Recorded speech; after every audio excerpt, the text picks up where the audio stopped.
Assalamualaikum warahmatullahi wabarakatuh. Perkenalkan, saya Muammar Kadafi. Pada kesempatan kali ini, saya akan mepresentasikan hasil jawaban dari tugas ujian tengah semester mata kuliah basis data. Ada 10 poin yang dibahas, diantaranya itu: 1. Apa itu DBMS? 2. Apa yang dimaksud dengan redundansi data? 3. Jelaskan yang dimaksud dengan entitas. Keempat, apa itu composite key? Kelima, apa kegunaan index key? Keenam, ada berapa jenis arsitektur basis data? 7, apa saja level basis data? 8, apa perbedaan antara basis data hierarki dengan basis data jaringan? 9, apa perbedaan relational database dengan entity relationship? Dan yang ke-10, apa perbedaan SQL dengan NoSQL? Dan berikan contoh basis data berbasis NoSQL. Baik, pada slide pertama ini saya akan menjelaskan mengenai apa itu DBMS. DBMS atau Database Management System adalah sebuah sistem perangkat lunak yang digunakan untuk mengelola database. Jadi dengan adanya DBMS ini, pengguna tidak perlu lagi mengatur data secara manual. Melalui DBMS, kita bisa membuat database, menyimpan data, mengubah data, bahkan menghapus data dengan lebih mudah dan terstruktur. Selain itu, DBMS juga membantu pengguna dalam mengontrol dan mengakses data secara lebih praktis dan efisien. Jadi bisa dikatakan DBMS ini sangat penting bagi pengelola data, terutama dalam sistem yang membutuhkan data dalam jumlah besar. Selanjutnya tentang redundansi data. Redundansi data adalah kombinasi di mana data atau informasi yang sama tersimpan berulang kali di beberapa tempat atau file yang berbeda dalam satu sistem basis data. Hal ini sebenarnya kurang baik karena bisa menyebabkan pemborosan, penyimpanan, dan juga meningkatkan resiko terjadinya inkonsistensi data. Artinya, jika ada perubahan pada satu data, belum tentu data yang sama di tempat lain ikut berubah. Oleh karena itu, dalam pengelolaan database, redundansi data ini sebisa mungkin harus dikurangi. Selanjutnya, menjelaskan tentang entitas. Entitas adalah suatu objek yang mewakili sesuatu yang nyata dan dapat dibedakan dari objek lainnya. Jadi, entitas ini biasanya digunakan untuk merepresentasikan objek dalam dunia nyata ke dalam sistem basis data. Dalam diagram, entitas biasanya digambarkan dengan bentuk persegi panjang. Entitas terbagi menjadi dua jenis, yaitu strong entity dan weak entity. Strong entity adalah entitas yang yang berdiri sendiri, contohnya seperti mahasiswa. Sedangkan weak entity adalah entitas yang keberadaannya bergantung pada entitas lain, contohnya seperti orang tua. Selanjutnya tentang composite key. Composite key adalah kunci yang terdiri dari satu kolom atau atribut yang digabungkan untuk mengidentifikasi suatu data secara unik dalam sebuah tabel. Sebagai contoh, pada tabel nilai mahasiswa, jika kita hanya menggunakan NIM saja, itu belum tentu unik. Begitu juga jika hanya menggunakan kode mata kuliah, juga belum tentu unik. Namun, jika NIM digabungkan dengan kode mata kuliah, maka kombinasi tersebut akan menjadi unik. Nah, gabungan inilah yang disebut sebagai composite key. Jadi, intinya adalah jika satu kelompok tidak cukup untuk mengidentifikasi data secara unik, maka kita bisa menggabungkan beberapa kolom menjadi composite key. Selanjutnya, tentang kegunaan index key. Index key digunakan untuk mempercepat proses pencarian data dan pengambilan data di dalam database. Agar lebih mudah dipahami, kita bisa menggunakan analogi seperti mencari halaman di buku. Jika tanpa indeks, kita harus membuka halaman satu persatu sampai menemukan yang kita cari. Namun, jika menggunakan indeks, kita bisa langsung menuju halaman yang diinginkan tanpa harus mencari dari awal. Selanjutnya, jenis-jenis arsitektur basis data.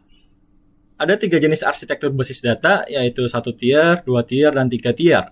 Yang pertama adalah arsitektur 1 tier atau single tier, di mana semua komponen seperti user, aplikasi, dan database berada dalam satu sistem atau satu perangkat. Biasanya arsitektur ini digunakan untuk pengembangan atau testing. Yang kedua adalah arsitektur 2 tier yang terdiri dari klien dan database server. Pada arsitektur ini, klien atau aplikasi dapat langsung berkomunikasi dengan database.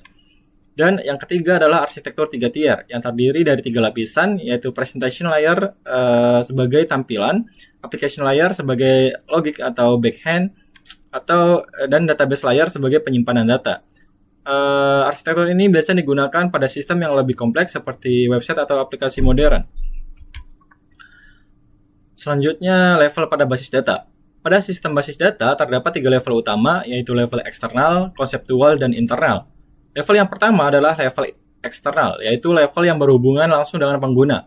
Pada level ini, user hanya melihat sebagian data sesuai dengan kebutuhan masing-masing. Kemudian yang kedua adalah level konseptual, yaitu level yang menggambarkan struktur keseluruhan database secara logis. Di sini dijelaskan bagaimana data saling berhubungan tanpa memperhatikan bagaimana data tersebut disimpan secara fisik. Dan yang terakhir adalah level internal, yaitu level yang menjelaskan bagaimana data disimpan secara fisik di dalam sistem, seperti penggunaan storage dan struktur penyimpanan data. Selanjutnya, perbedaan antara basis data hierarki dan basis data jaringan. Pada basis data hierarki, struktur datanya berbentuk seperti pohon atau tree. Artinya, setiap data memiliki hubungan antara parent dan child, di mana satu parent bisa memiliki beberapa child, tetapi satu child hanya memiliki satu parent. Sedangkan pada basis data jaringan, struktur datanya lebih fleksibel karena berbentuk seperti graph. Dalam model ini, satu data bisa terhubung ke banyak data lainnya tanpa terbatas pada satu hubungan saja. Jika dilihat dari perbedaannya, basis data hierarki lebih sederhana dan mudah dipahami, tetapi kurang fleksibel. Sementara basis data jaringan lebih kompleks, namun memiliki kelebihan dalam hal fleksibilitas hubungan antar data. Selanjutnya, perbedaan antara relational database dan entity relationship. Relational database adalah sistem database yang digunakan untuk menyimpan data dalam bentuk tabel-tabel yang saling berelasi atau berhubungan satu sama lain. Sedangkan entity relational adalah model atau diagram yang digunakan untuk merancang struktur database sebelum database tersebut benar-benar dibuat atau diimplementasikan. Agar lebih mudah dipahami, kita bisa menggunakan analogi. ARD itu seperti gambar DNA rumah yang digunakan untuk merancang bagaimana bentuk dan struktur rumahnya, sedangkan relational database itu seperti rumah yang sudah dibangun berdasarkan DNA tersebut. Jadi perbedaannya adalah digunakan pada tahap perancangan, sedangkan relational database digunakan pada tahap implementasi. Selanjutnya perbedaan antara SQL dan NoSQL. SQL adalah database relasional yang menyimpan data dalam bentuk tabel dengan struktur yang tetap, serta menggunakan query SQL untuk mengelola datanya. Sedangkan NoSQL adalah database non-relasional yang menyimpan data secara lebih fleksibel seperti dalam bentuk dokumen, key value, graph, atau with column, dan tidak harus menggunakan struktur tabel yang kaku.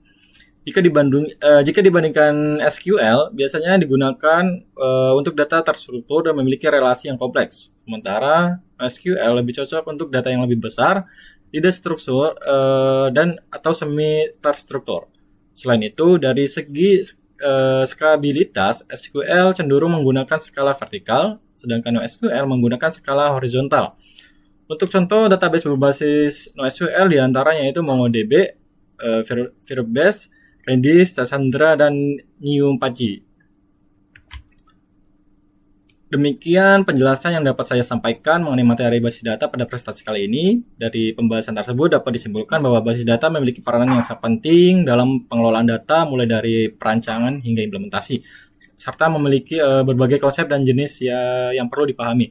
Terima kasih atas perhatiannya. Wassalamualaikum warahmatullahi wabarakatuh.